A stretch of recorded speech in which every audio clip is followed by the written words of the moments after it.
Hola, hola. Pues el día de hoy vamos a platicar sobre la evaluación de los instrumentos de capital.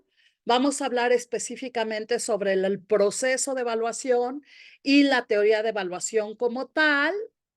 Y pues para eso vamos a empezar con la parte del análisis de la industria. El análisis de la industria, pues, es bastante útil en muchísimas aplicaciones de inversión que hacen uso finalmente de ese análisis fundamental. Sus usos, pues, van a incluir cosas como entender el negocio de una empresa y su entorno empresarial. El análisis de la industria, pues, a menudo se va a volver este paso crítico inicial a la hora de seleccionar y valorar nuestras acciones, porque nos proporciona una perspectiva sobre las oportunidades de crecimiento del emisor, las dinámicas competitivas y los riesgos empresariales que estamos enfrentando. Para un analista de crédito, el análisis de la industria, pues proporciona perspectivas sobre la adecuación del uso del financiamiento, a lo mejor por deuda de una empresa, y sobre la capacidad para cumplir los pagos prometidos durante a lo mejor problemas o contracciones económicas. Identificar oportunidades de inversión activa en acciones, em, en estas inversiones de capital, pues los inversionistas van a adoptar un enfoque de inversión hacia abajo y van a utilizar el análisis de la industria para identificar industrias con perspectivas que sean positivas o neutrales o negativas para la rentabilidad y el crecimiento.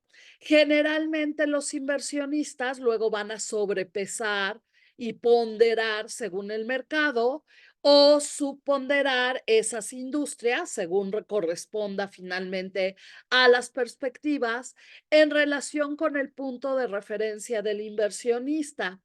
Si el inversionista juzga que las perspectivas percibidas de la industria no están completamente incorporados en el precio del mercado, pues entonces de alguna forma subpondera o sobrepresan esas acciones. Aparte de la selección de seguridad, algunos inversionistas pues intentan superar sus referencias por la rotación de industria o sector. Esto es lograr temporizar las inversiones en la industria en relación con un análisis fundamental de la industria o con las condiciones tal vez del ciclo económico, ¿no? El análisis económico, no, perdón, técnico, pues puede llegar a jugar un papel bien importante en estas estrategias de juzgar el ciclo económico. Varios estudios pues han subrayado esta importancia del análisis de la industria al sugerir que el factor de la industria en los retornos de las acciones pues es tan importante como a lo mejor el factor país, ¿no? Además, se han encontrado que esta membresía de la industria va a representar alrededor del 20% de la variabilidad de la rentabilidad de la empresa, pues en grandes mercados como a lo mejor Estados Unidos. Y la última es esta atribución del desempeño de la cartera. La atribución de desempeño, pues, aborda las fuentes de los rendimientos de una cartera, usualmente en relación con un punto de referencia en esa cartera, que incluye la selección de la industria o del sector, los esquemas de clasificación de la industria, pues entonces van a jugar un papel bien importante. Si lo siguen viendo, es que no sé qué hice. Bien importante respecto a las atribuciones de desempeño de la cartera como tal. Ahora, esta clasificación, ¿no? Es un poco más moderna y se basa más en agrupar a lo mejor compañías por productos o servicios que lleguen a ser similares, ¿no? De acuerdo a esta perspectiva, pues una industria se va a definir como un grupo de compañías que ofrecen productos o servicios que son similares, ¿no? Por ejemplo, las principales compañías de la industria global de camiones pesados, pues van a incluir a Volvo, a Daimler, a Packard, a Navistar, ¿no? Todas estas van a fabricar vehículos comerciales grandes para el mercado de camiones de carretera, ¿no? De manera similar, si nos vamos a los grandes jugadores de la industria automotriz, que es mucho más común para nosotros de manera global, pues ahí estaríamos hablando de marcas como Toyota, Volkswagen, Ford, Honda, Nissan, Peugeot, ¿no? Hyundai, ¿no? Todos ellos pues van a producir vehículos ligeros para el transporte, ¿no? Y finalmente, pues son sustitutos cercanos entre ellos mismos. Y algunas veces también las empresas se van a agrupar en base a su sensibilidad relativa al ciclo económico, estoy por aquí, ajá, y entonces esto resulta en dos grandes y amplias clasificaciones que pudieran ser empresas cíclicas o empresas no cíclicas. Una empresa cíclica es aquella cuyas ganancias están fuertemente correlacionadas con la fuerza de la economía en general. Y estas compañías pues experimentan grandes fluctuaciones en la demanda, ¿no? Alta demanda a la hora de periodos de expansión o de auge económico y baja demanda durante estos periodos de contracción económica, ¿no? Eh, y obviamente, pues también, dado que son cíclicas, pues están sujetas a una variabilidad de las ganancias mayor del promedio relacionado, ¿no? Con su propio apalancamiento operativo, ¿no? Esto es, sus altos costos fijos.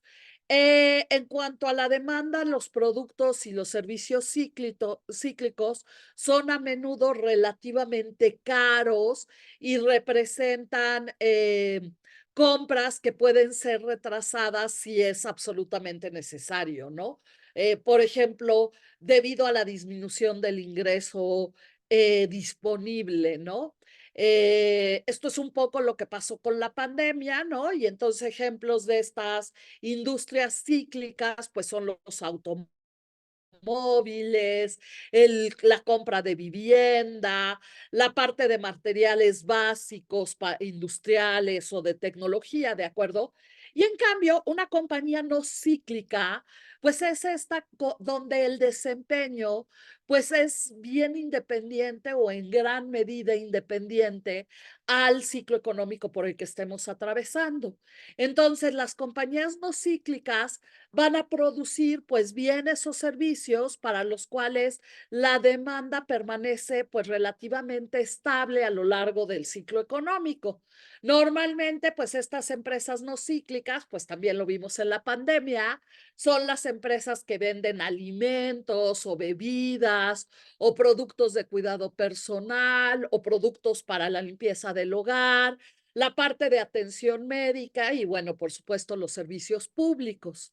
La última parte para identificar empresas sería esta de enfoques o similitudes estadísticas que, que agrupan a las empresas basados en la correlación del retorno de sus valores pasados. Utilizan una técnica que se conoce como análisis de clúster. Entonces, las empresas se separan basados en esta correlación histórica de los retornos de las acciones en grupos que están correlacionados y son relativamente altas esas correlaciones. Y por el otro lado, aquellas cuyas correlaciones son pues relativamente bajas, ¿no? Este método de alguna manera hace una agregación, ¿no? Que resulta en grupos de compañías que a lo mejor no son tan intuitivos, ¿no? Como nosotros lo podríamos haber dicho en los anteriores, ¿no? Que el del productos o servicios o el de sensibilidad al ciclo económico. Y bueno, la composición de esos grupos, pues pueden variar significativamente dependiendo el periodo de tiempo en el que estemos haciendo el análisis o tal vez la región que estemos analizando en el mundo en ese momento. ¿De acuerdo? Y entonces, bueno, nada más recordemos que las industrias cíclicas, pues generalmente son las de automóviles, la de vivienda, las de materiales básicos, las de las industriales y las de tecnología, ¿no? Y las empresas no cíclicas, pues son independientes del ciclo económico y normalmente son aquellas que producen bienes o servicios que siempre vamos a demandar, aun cuando haya cambios en esos ciclos económicos. Aquí, como decíamos, pues los grandes ejemplos de empresas no cíclicas, pues son alimentos, bebidas, productos de cuidado personal, del hogar, atención médica y servicios, ¿no? Entonces, una compañía cíclica, pues va a tener como características que los beneficios están fuertemente correlacionados con la actividad económica, que se vuelven productos que son caros y no esenciales y que además tienen pues un alto nivel de apalancamiento operativo.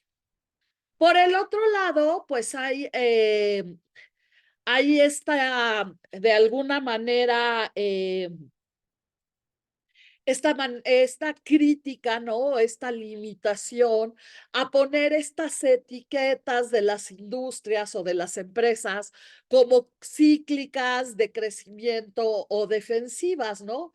Porque sentimos que esas etiquetas pues se vuelven de alguna manera limitativas, ¿no? Las industrias cíclicas, así como las industrias de crecimiento, a menudo tienen compañías de crecimiento dentro de ellas y una industria cíclica en sí misma, aunque esté de alguna manera expuesta a los efectos de las fluctuaciones de la economía, de la actividad económica en general, pues puede crecer a una tasa superior al promedio durante periodos que abarcan pues múltiples ciclos económicos, ¿no? Además, cuando las fluctuaciones en la actividad económica son grandes, como pasó en la recesión del 2007, 2008, 2009, pues pocas empresas escapan a los efectos de debilidad cíclica, ¿no? En la actividad económica en general, como también lo vimos un poco en la parte de la pandemia, ¿no? Entonces, pues se vuelve una etiqueta de alguna manera problemática el hecho de decir empresas cíclicas, ¿no? Por el otro lado, pues la etiqueta de defensiva, pues también se puede volver un problema, ¿no?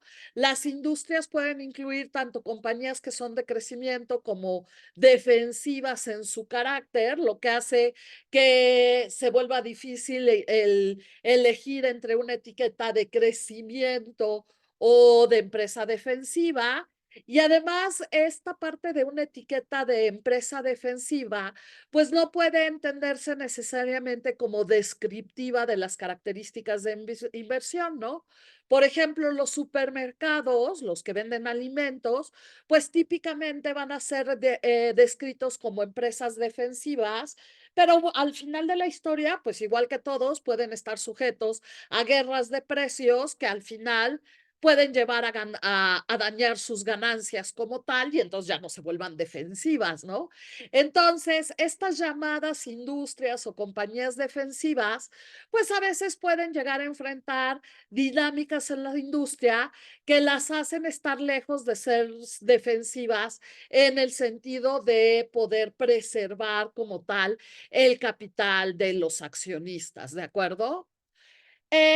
Por el otro lado, existe este sistema de clasificación de la industria comercial. El primero que tenemos es el Higgs. el estándar de clasificación industrial global, o GICS, porque en inglés es Global Industry Classification Standard.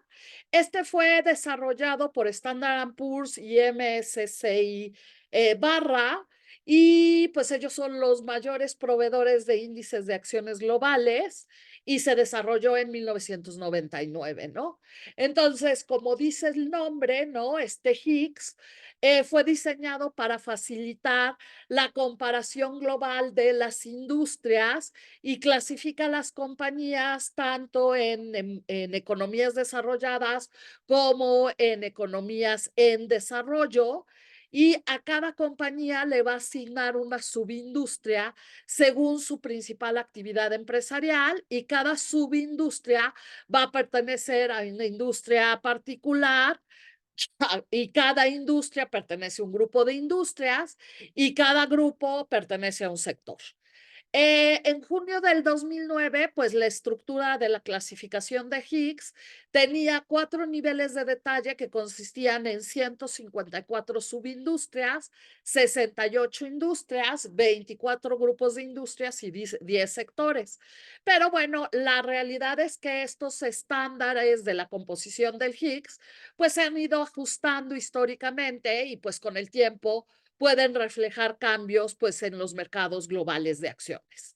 Otro sistema que usamos para la clasificación es el RGS, Russell Global Sectors, o sectores globales de Russell, que utiliza una estructura de 3 niveles para poder clasificar las compañías globalmente en base a esos productos y esos servicios que produce la empresa como tal. Este sistema también en la década de los 2010 consistía de 9 sectores, 32 subsectores y 141 industrias, además del número de niveles, que es otra diferencia entre el sistema de clasificación del RGS y el Higgs, ¿no? Eh, Al final el Higgs contiene, perdón, el Higgs no, el RGS contiene 9 sectores y el Higgs pues tiene 10, ¿no? Eh, por el otro lado, tenemos al ICB, ¿no? Que es el Industry Classification Benchmark, que es este punto de referencia de clasificación de la industria.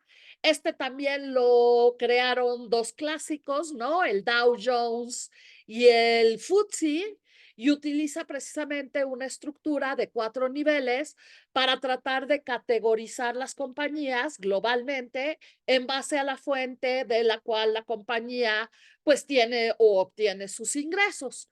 Igual en la década de los 2010, pues este sistema de clasificación consistía de 10 industrias, 19 subsectores, 41 sectores y 114 subsectores, perdón, los 19 eran supersectores. Ah, el ICB, ay, cómo me cuesta trabajo pronunciar eso, es similar al Higgs en cuanto al número de niveles y el método de cómo asignan las compañías a grupos particulares. Los dos sistemas utilizan una nomenclatura, sin embargo, que es significativamente diferente, ¿no? Por ejemplo, el Higgs utiliza el término sector, pues para describir la agrupación más amplia de la compañía, mientras que el ICB pues lo hace al revés, ¿no? Utiliza el término industria, ¿no? Entonces, nada más hay que tener como mucho cuidado de cómo estamos obteniendo esa clasificación de las acciones, dependiendo de qué estándar se esté manejando, para saber si estamos hablando de los grandes grupos o de los grupos más pequeños, ¿no? Eh, y de las diferentes jerarquías, ¿no? Lo que es un hecho, y esa es la realidad, es que en la gran mayoría de mercados, pues tenemos estos sectores industriales representativos, ¿no? El primero es el de los materiales básicos y procesamiento, que son estas compañías que están dedicadas a producir, pues, materiales de construcción, productos químicos, productos de papel, forestales, ¿no? Envases, compañías de metales, mineras, etcétera. En la parte de consumo discrecional, pues son estas empresas que obtienen la mayoría de los ingresos de la venta de productos o servicios que están relacionados con el consumidor que demanda, ¿no? Y que tiene un grado relativamente alto a esa sensibilidad económica, ¿no? Ejemplos de estas actividades comerciales de consumo pues pueden ser otra vez los negocios automotrices, los negocios de ropa, los hoteles y restaurantes, ¿no? Y esa la podemos dividir en consumo básico, ¿no? Que son compañías relacionadas con consumidores cuyo negocio tiende a exhibir pues mucha menos sensibilidad económica que otras compañías, ¿no? Esas de consumo básico pues son el otro tipo de empresas, ¿no? Que no se relacionan tan alto con los ciclos económicos y ya habíamos dicho que son cosas como fabricantes de alimentos, de bebidas, de tabacos, ¿no? Y de cuidado personal. En la parte de energía, pues, incluye a las compañías cuya principal línea de negocio, pues, es la exploración, producción y refinamiento de recursos naturales que se utilizan para poder producir energía, y las compañías que obtienen, pues, la mayoría de los ingresos por la venta de equipos o mediante la prestación de servicios a compañías de energía, pues también entran en esta categoría.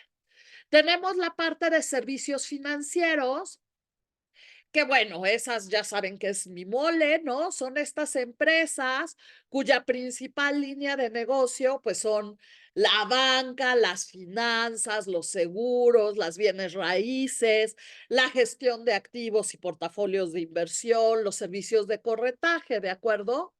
El otro que está por ahí es el sector salud, ¿no?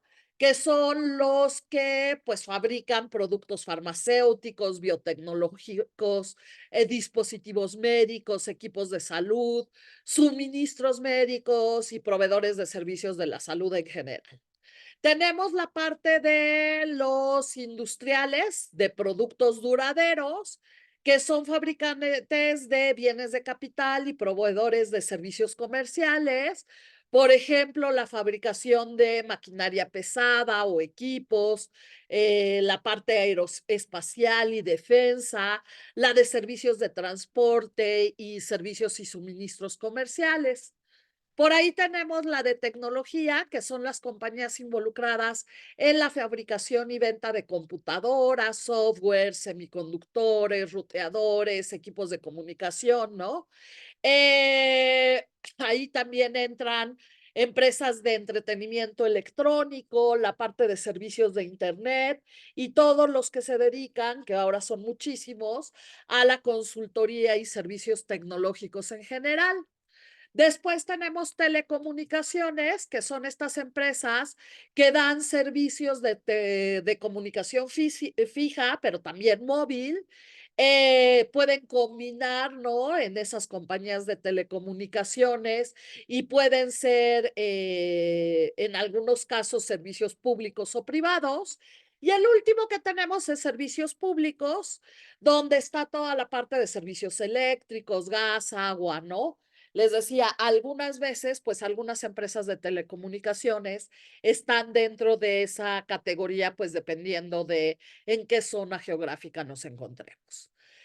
Tenemos otros sistemas de clasificación que son más para la parte de la industria gubernamental, ¿no? Entonces tenemos el ISIC, ¿no? Es el International Standard Industrial Classification of All Economic Activities, la clasificación industrial internacional uniforme de todas las actividades económicas. Esta fue adoptada por las Naciones Unidas en 1948 precisamente para abordar la necesidad de comparabilidad internacional de estas estadísticas económicas. Y obviamente, pues este ISIC clasifica las entidades en diversas categorías basadas en el tipo principal de actividad económica que realiza la entidad, ¿no? Entonces, el ICIC tiene 11 categorías, 21 secciones, 88 divisiones, 233 grupos y más de 400 clases, ¿no?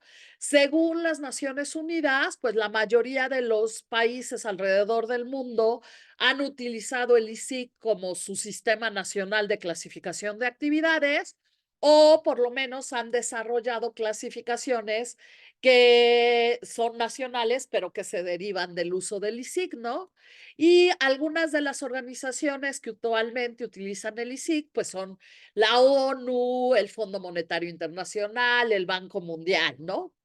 Eh, en el ICIC, digamos, la versión europea, por llamámoslo así, es la que se conoce como NACE, es esta Classification of Economic Activities in the European Community Statistical Classification. Y entonces, en español es la clasificación estadística de las actividades económicas en la Comunidad Europea, se conoce como NACE, y pues prácticamente corresponde la misma dinámica del ICIC, pero ahora para la parte europea, ¿no? El NACE está organizado de acuerdo a actividades económicas, está compuesto por 4 niveles, secciones que se identifican por letras alfabéticas de la A a la U, luego divisiones identificadas por los códigos numéricos de 2 dígitos del 01 al 99, luego grupos identificados por códigos numéricos, pero ahora de 3 dígitos, clases identificados por códigos numéricos de 4 dígitos. Luego tenemos el Australian and New Zealand Standard Industrial Classification, la clasificación industrial estándar de Australia y Nueva Zelanda, que fue desarrollada conjuntamente por la Oficina de Estadística de Australia y Estadísticas de Nueva Zelanda en 1993. Igual fue para facilitar la comparación de estadísticas industriales de ambos países y bueno, también lo comparan contra el resto del mundo, ¿no? Esa comparabilidad internacional, pues se logró al ir alineando este ANSIC con los estándares del ICIC, ¿no? Entonces, pues básicamente es lo mismo y desarrollado de manera conjunta por los Estados Unidos, Canadá y México, pues tenemos las NACS, ¿no? Las North American Industry Classification System, que seguro ustedes han escuchado, que es el sistema de clasificación de la industria de América del Norte. Las Nikes reemplazaron el sistema de clasificación industrial estándar, que se conocía como SIC, en 1997. Y las Nikes pues van a distinguir entre establecimientos y empresas, clasifican los establecimientos en industrias de acuerdo a las actividades principales del negocio de esos establecimientos. Y en este sistema de Nikes, un establecimiento se define como una ubicación física única donde se realizan negocios o donde se realizan servicios o operaciones industriales. Puede ser una fábrica, una tienda, un hotel, un cine o una granja o una oficina, ¿no? Una empresa puede consistir en más de una ubicación realizando el mismo diferentes tipos de actividades económicas y cada establecimiento de esa empresa se le asigna un código Nike basado en su propia actividad principal de negocios. Las Nikes van a utilizar un código de 2 a 6 dígitos para poder estructurar sus categorías en 5 niveles de detalle.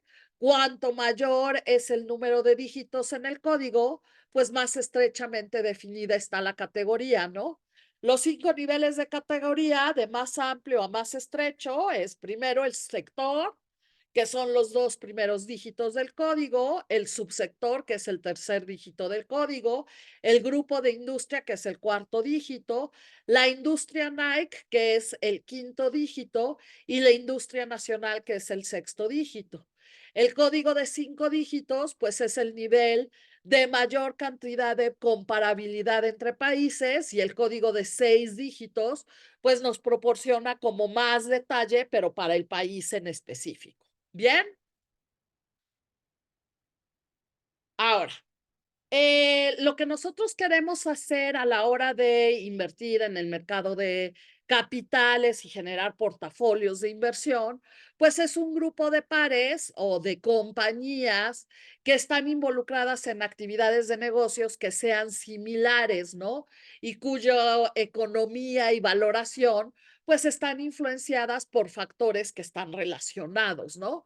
Entonces, la comparación de una compañía en relación a ese grupo de pares bien definido, pues nos da una percepción mucho más valiosa sobre el desempeño de esa compañía y su valoración relativa.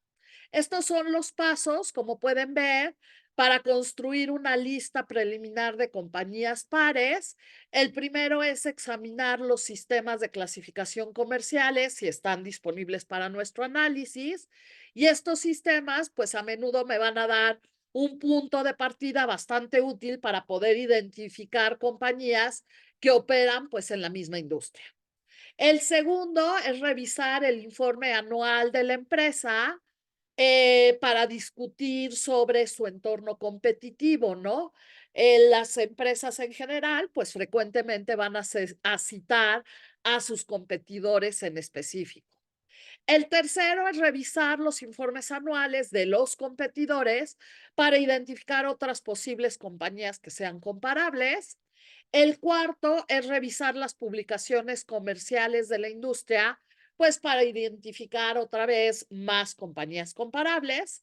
Y el quinto es comparar las actividades comerciales, ¿no? Esto es confirmar que cada compañía comparable obtiene una porción que sea significativa de sus ingresos o del beneficio operativo de una actividad o negocio similar a la actividad principal de la compañía con la que nos estemos comparando.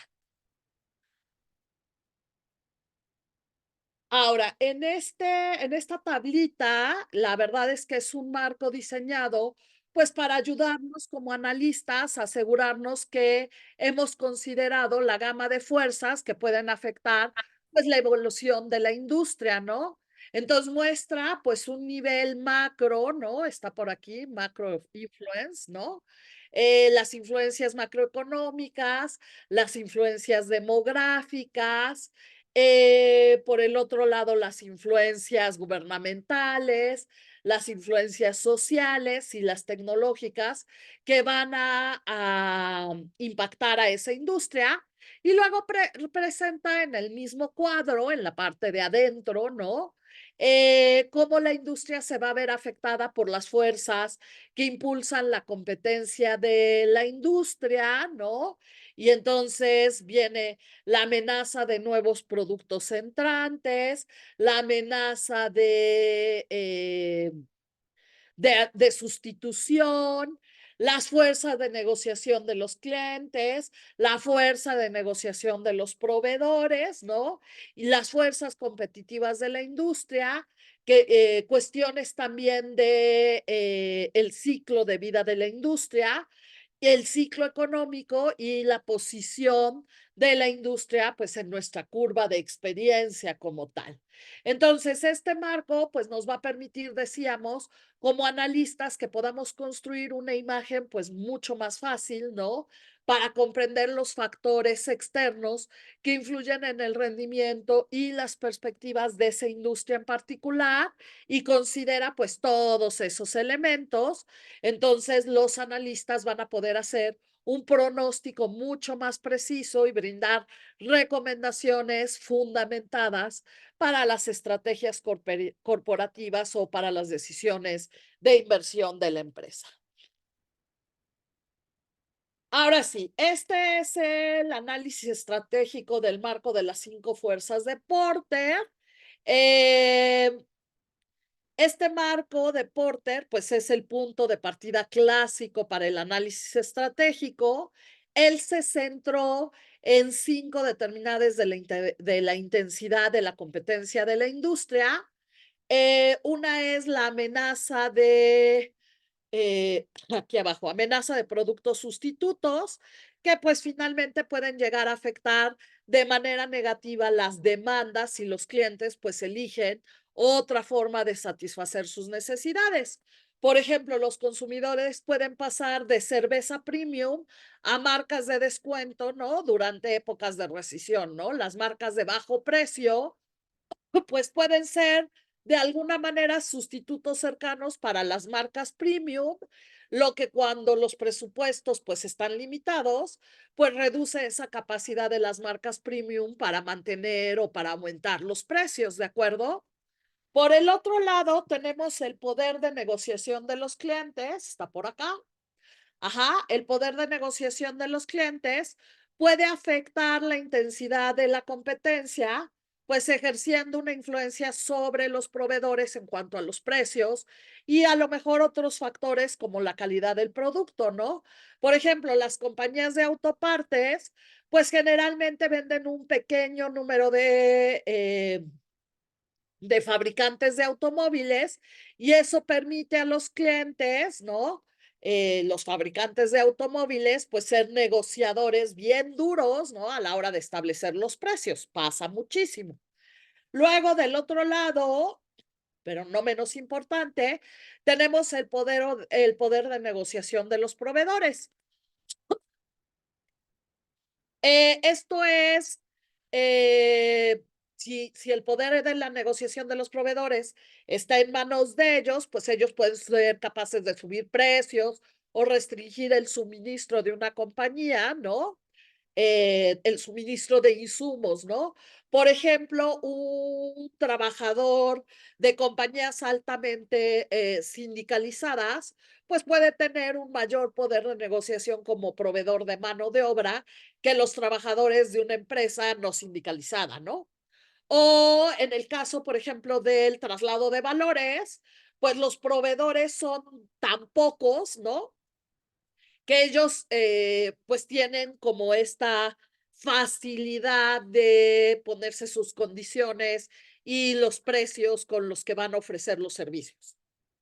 Después tenemos en la parte de arriba la amenaza de nuevos participantes, ¿no? Que entren nuevas personas, nuevos competidores a la industria y pues eso va a depender de las barreras de entrada de la industria o cuán difícil pues puede ser para los nuevos competidores entrar a la industria, ¿no? Las industrias que son fáciles de entrar pues normalmente son más competitivas que aquellas con altas barreras de entrada. Y la última es la intensidad de la rivalidad, que es la rivalidad entre las compañías existentes, ¿no? En las que actualmente están en la industria, y las industrias que están fragmentadas entre muchos pequeños competidores, pues van a tener altos costos fijos y van a proporcionar productos no diferenciados, ¿no? O tienen altas barreras de salida y entonces ellos suelen experimentar pues una rivalidad mucho más intensa que las industrias que no tienen ese tipo de características. ¿De acuerdo? Ahora, responder a las siguientes preguntas, pues nos debería de ayudar como analistas a evaluar la amenaza de nuevos entrantes y el nivel de competencia de la industria y por lo tanto, pues proporcionar una base mucho más efectiva para describir y analizar la industria, ¿no? Las primeras es cuáles son las barreras de entrada. Es difícil o fácil para un nuevo competidor, pues desafiar a los que ya existen. Las barreras de entrada relativamente altas, pues implican que la amenaza de nuevos entrantes, pues va a ser relativamente baja y viceversa, ¿no? Tenemos la de qué tan concentrada está la industria. Un pequeño número de compañías controla una parte relativamente grande del mercado o tiene la industria muchos jugadores, ¿no? Y cada uno con una muy pequeña cuota del mercado. La tercera es cuáles son los niveles de capacidad.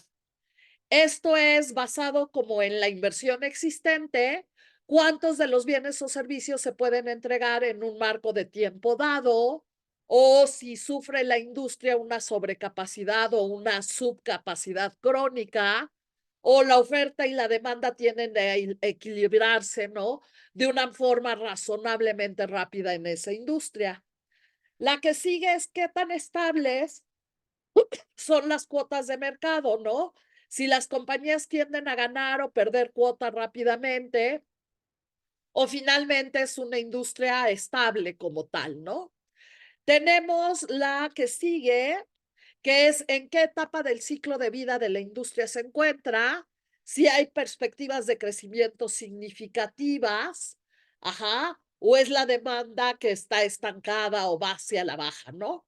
Y la última es qué importancia tiene el precio en la decisión de compra del cliente, ¿no? Que esa es otra parte súper importante. Ahora, cuando una empresa pues está obteniendo beneficios económicos, pues las probabilidades para que pueda ser sustentable a través del tiempo pues son mayores, ¿no? Eh, todo lo demás siendo igual, si la industria pues tiene barreras de entrada, ¿no? Entonces, la facilidad con que los nuevos competidores pueden desafiar a los ya existentes, pues es casi siempre un factor bien importante en la determinación de esa forma, ese paisaje competitivo de esa industria, ¿no? Entonces, si nuevos competidores pueden entrar rápidamente a la industria, pues es muy probable que entonces sea una industria que se vuelve altamente competitiva porque pues ese retorno sobre el capital invertido está siendo erosionado por los nuevos entrantes, pues que quieren tener su parte del beneficio económico, ¿no? Entonces, las industrias con bajas barreras de entrada, pues tienen muy poco poder de fijación de precios, porque los aumentos de precios, ¿no? Que incrementan esos retornos, pues atraen a más competidores a la industria, ¿no? Y al final, pues estas compañías que obtienen beneficios económicos, pues están logrando retornos sobre la inversión que están por encima del costo de oportunidad de los fondos. Cuando una empresa está obteniendo beneficios económicos, pues las probabilidades de que pueda sostenerlos a largo plazo, pues son mayores, ¿no? Si todo lo demás es igual y si la industria tiene esa barrera de entrada, y entonces tenemos que ser bien capaces de ver qué tan fragmentada, ¿no? Está nuestro pastel, ¿no? Y entonces aquí podemos ver, ¿no? Eh, cómo se va dividiendo o qué porcentaje de mercado pues va a tener cada uno de esos diferentes jugadores dentro de ese panorama, ese paisaje competitivo como tal. ¿De acuerdo? Ahora, también tenemos que considerar el efecto de la capacidad de la industria, es la cantidad máxima de bienes o servicios que se pueden suministrar en un periodo de tiempo, ¿no? Sobre la fijación de precios, ¿no? Es bien claro que una capacidad ajustada o limitada, pues otorga a los participantes más poder de fijación de precios, ya que la demanda del producto o servicio, pues va a exceder esa oferta, ¿no? Mientras que la sobrecapacidad, pues va a ser lo contrario, ¿no? Va a conducir a la reducción de precios y a un ambiente mucho más competitivo a medida que el exceso de la oferta, pues persigue a esa demanda, ¿de acuerdo? Eh, los analistas, ¿no? Debemos de pensar no nada más en las condiciones actuales de capacidad, sino en los cambios que se pueden dar, ¿no? En esos niveles de capacidad, ¿no? ¿Qué tan rápidamente pueden las empresas de esa industria ajustarse a esas fluctuaciones en la demanda? ¿Qué tan flexible es la industria para poder equilibrar esa oferta y esa demanda? ¿Y cuál va a ser el efecto de este proceso en la fijación de precios de la industria o en los márgenes de la industria? ¿De acuerdo? También debemos de examinar la estabilidad de los cuotos de mercado de la industria, pues a lo largo del tiempo, ¿no? Es muy similar a la parte de las barreras de entrada y la frecuencia con la que entran nuevos jugadores a la industria. De hecho, las barreras de entrada y esa frecuencia de introducción de nuevos productos junto con los factores de la diferenciación del producto, pues van a afectar todas las cuotas de mercado, ¿de acuerdo? Las cuotas de mercado estables, ajá, las cuotas de mercado estables generalmente van a indicar industrias menos competitivas, ¿no? Y las cuotas de mercado inestables, pues al menudo van a indicar industrias que son altamente competitivas y que tienen pues poder de fijación de precios limitados, ¿de acuerdo?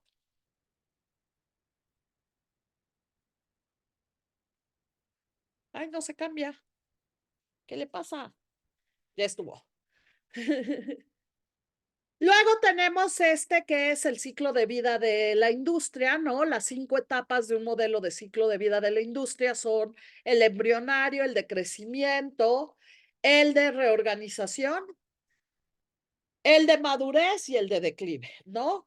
El embrionario es cuando una empresa está recién comenzando a desarrollarse. Las características de esta etapa pues incluyen un crecimiento lento, precios altos, porque los clientes pues no están familiarizados con el producto de la industria y los volúmenes pues aún no son lo suficientemente significativos para lograr economías de escala, ¿no? El aumentar el conocimiento del producto y desarrollar pues canales de distribución son pues estrategias clave durante esta etapa para la empresa, ¿no? Normalmente las empresas en etapa embrionaria pues van a requerir una inversión sustancial y el riesgo de fracaso pues es bien alto, ¿no? Después tenemos la etapa de crecimiento, que es cuando hay un rápido crecimiento en la demanda, una mejora, por supuesto, en la rentabilidad, ajá, una caída en los precios por lo de la economía de escala, ¿no? Y una competencia pues relativamente bajo entre las empresas de la industria. La demanda, pues, se ve impulsada por nuevos clientes que ingresan al mercado. Ay, perdónenme. Y los precios van a ir cayendo a medida que logramos esas economías de escala y que desarrollamos, pues, canales de distribución adecuados, ¿no? La amenaza de nuevos competidores, pues, suele ser mayor que cuando estamos en la etapa anterior, ¿no? Eh, Cuando las barreras de entrada, pues, de alguna manera son relativamente bajas, ¿no? La amenaza de esa amenaza de los nuevos competidores, ¿no? Eh, pues, de alguna manera es relativamente limitada, porque la demanda en gran expansión, pues, brinda a las empresas de crecer la oportunidad de crecer sin necesidad de capturar, pues, la participación de mercado de los competidores, ¿de acuerdo? Después viene la sacudida. Es esta etapa de reestructuración, generalmente hay un crecimiento más lento que cuando estábamos en el anterior, ¿no? Empieza a haber más competencia, competencia más intensa y pues la rentabilidad también tiende a ser como más decreciente, ¿no? Eh, la demanda se va acercando a esos niveles de saturación del mercado, pues porque ya van quedando pocos clientes nuevos, ¿no? Para ingresar en el mercado. La competencia se vuelve más intensa, ¿no? Porque el crecimiento se vuelve entonces más dependiente, pues, de la ganancia de la participación del mercado, ¿no? El exceso de capacidad de la industria, pues, comienza a desarrollarse a medida que la tasa de las empresas, pues, empiezan a invertir para superar el crecimiento general de la demanda de la industria, ¿no? Y luego tenemos la etapa de madurez, ¿no? La etapa de madurez incluyen pues casi ningún crecimiento, ¿no? O muy poquito crecimiento. Es una industria mucho más consolidada. las barreras de entrada pues son relativamente altas, ¿no? Y el crecimiento de la industria pues tiende a limitarse a la demanda de reemplazo y a la expansión de la población, ¿no? Porque el mercado en esa etapa pues ya está de alguna manera saturado, ¿no? Y después viene la última etapa, que es el declive, ¿no? Durante esa etapa de declive, pues el crecimiento de la industria más bien no es crecimiento, se vuelve negativo, se desarrolla pues un exceso de capacidad, que es todo lo que te va sobrando de lo que invertiste anteriormente, y pues aumenta la competencia, ¿no? Y entonces esta demanda de la industria está en una etapa que puede disminuir por miles de razones, ¿no? Puede ser hasta la sustitución tecnológica, y a medida que cae la demanda, pues se va incrementando ese exceso de capacidad de la industria y pues las empresas responden recortando los precios, lo cual generalmente nos lleva a una guerra de precios, y entonces es cuando las empresas que no fueron lo suficientemente previsoras o que son más débiles, ¿no? Pues tienen que abandonar la industria y se fusionan o redistribuyen el capital en diferentes productos y servicios en la época de declive. ¿De acuerdo? Ahora, aunque los modelos pueden darnos marcos útiles para pensar en una industria, pues la evolución de la industria no siempre sigue un patrón que sea predecible, ¿no?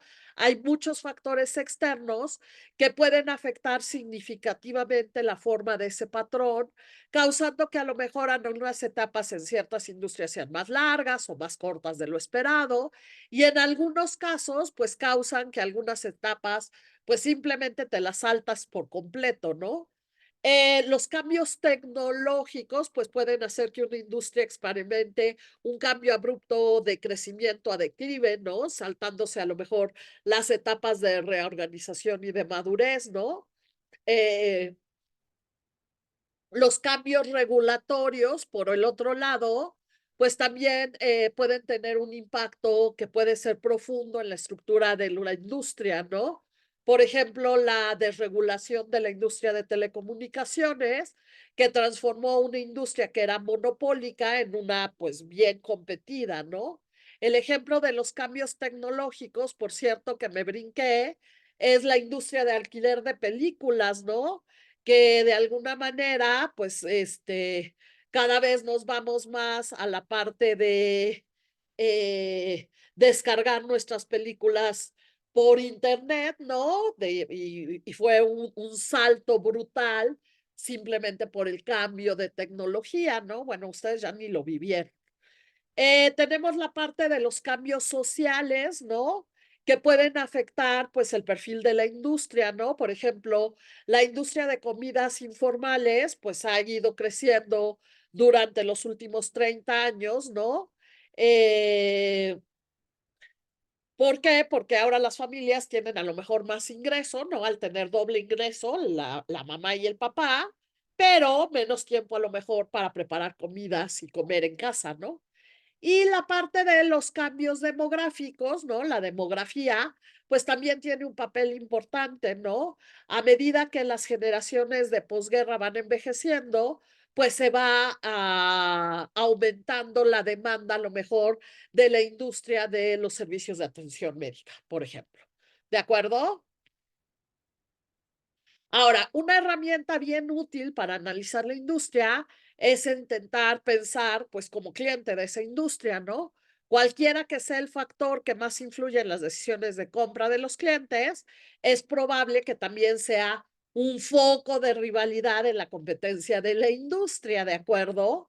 En general, las industrias en que el precio es un factor importante en las decisiones de compras de los clientes, pues tienden a ser mucho más competitivas que las industrias en que los clientes, pues, valoran más otros atributos, ¿de acuerdo?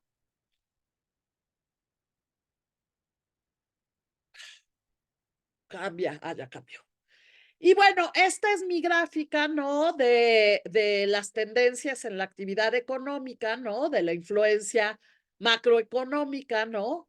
Esas tendencias de la actividad económica, pues generalmente van a tener efectos que son bien significativos en la demanda de productos o los servicios de una industria. Pueden ser cíclicas, ¿no? Ya habíamos dicho, relacionados con los cambios de actividad económica causados por el ciclo económico, o estructurales, ¿no? Relacionadas más bien con cambios duraderos en la composición o magnitud de la actividad económica. Las variables económicas que suelen afectar los ingresos y las utilidades de las industrias, de las empresas, pues son las siguientes, ¿no?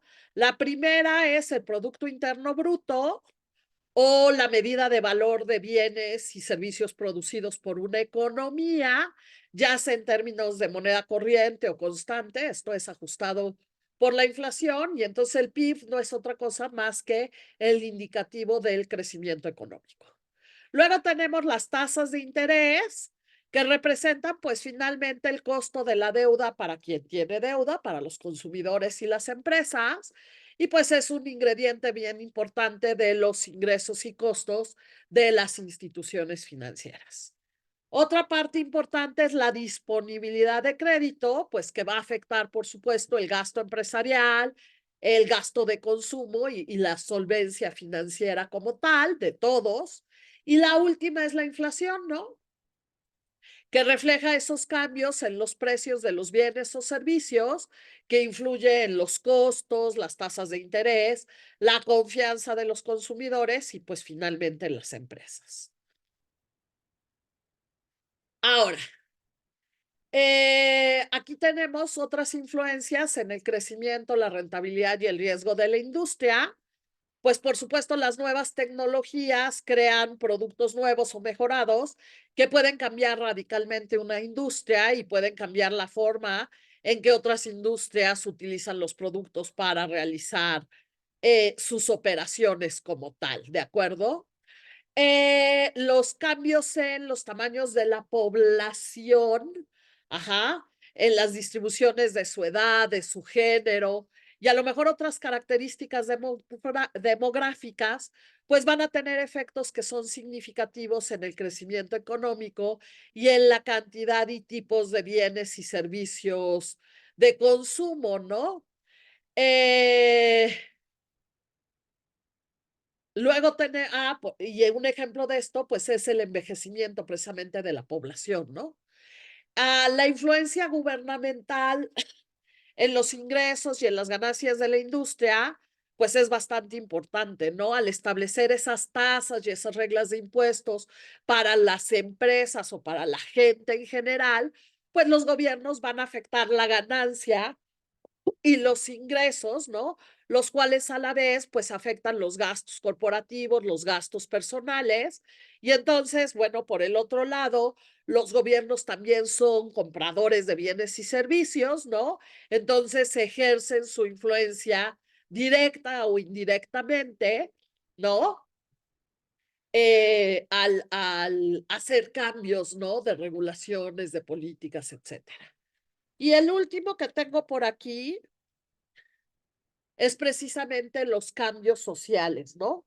Relacionados con la forma en que las personas van a trabajar, van a gastar su dinero, van a disfrutar de su tiempo libre, ¿no? Y cómo van a conducir, pues, otros aspectos de su vida que al final van a tener efectos bien significativos en eventos de varias industrias, ¿no? Decíamos, el cambio de consumo de tabaco es un ejemplo, o las mujeres en la fuerza laboral, ¿no? Que es, pues, bastante importante, ¿de acuerdo? Por el otro lado, tenemos la parte de las estrategias competitivas, ¿no? De Porter, que identifica 2 estrategias competitivas principales. Una es la de costo, liderazgo de costo, y otra es la de diferenciación del producto o el servicio, ¿no? En una estrategia de bajo costo, pues las empresas se esfuerzan por convertirse en productores de bajo costo y ganar participación de mercado, ¿de acuerdo? Eh, por el otro lado, tenemos las estrategias de diferenciación, donde las empresas pues van a intentar establecerse como proveedores o como productores de productos y servicios, pero que son únicos en la parte de su calidad, ¿no? ¿De acuerdo? Ajá.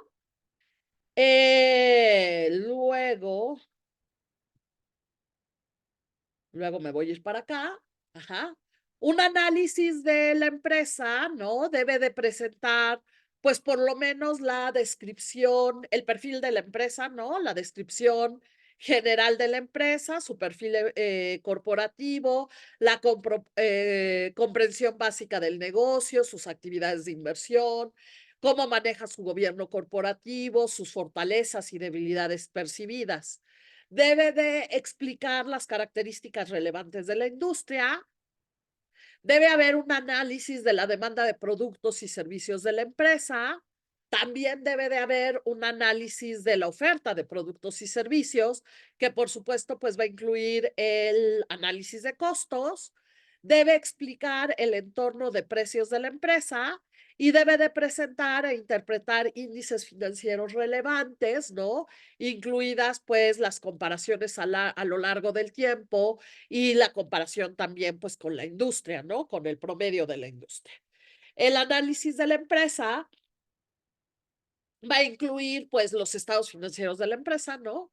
Ajá, y también se puede o sea, el análisis de razones financieras de la empresa, pero también podemos usar el método de flujos de caja, ¿no? Para valorar, pues, ahora sí que el valor de la empresa como tal. Y por aquí tenemos la parte de la descomposición del ROE, ¿no? Que se puede utilizar para analizar cómo y por qué el ROE de una empresa difiere de otras empresas, ¿no? Rastreando, pues, diferencias en cambios de margen de beneficio, productividad de los activos y su apalancamiento financiero. Y esto no es otra cosa más que la descomposición de nuestro análisis DuPont, ¿no? Donde tenemos el control de los costos, el margen de beneficio neto, ¿no? Calculando dividiendo la utilidad neta entre las ventas netas, la rotación de activos, ¿no? Que nos dice cómo utilizamos los activos eficientemente dentro de la empresa, dividiendo las ventas netas entre los activos totales, y la parte del apalancamiento financiero, ¿no? Que es el uso de la deuda a nuestro favor, dividiendo activos totales entre el capital contable. Y por último, pues el modelado de las hojas de cálculos de nuestros estados financieros nos van a ayudar a analizar y a pronosticar los ingresos operativos y netos de la empresa.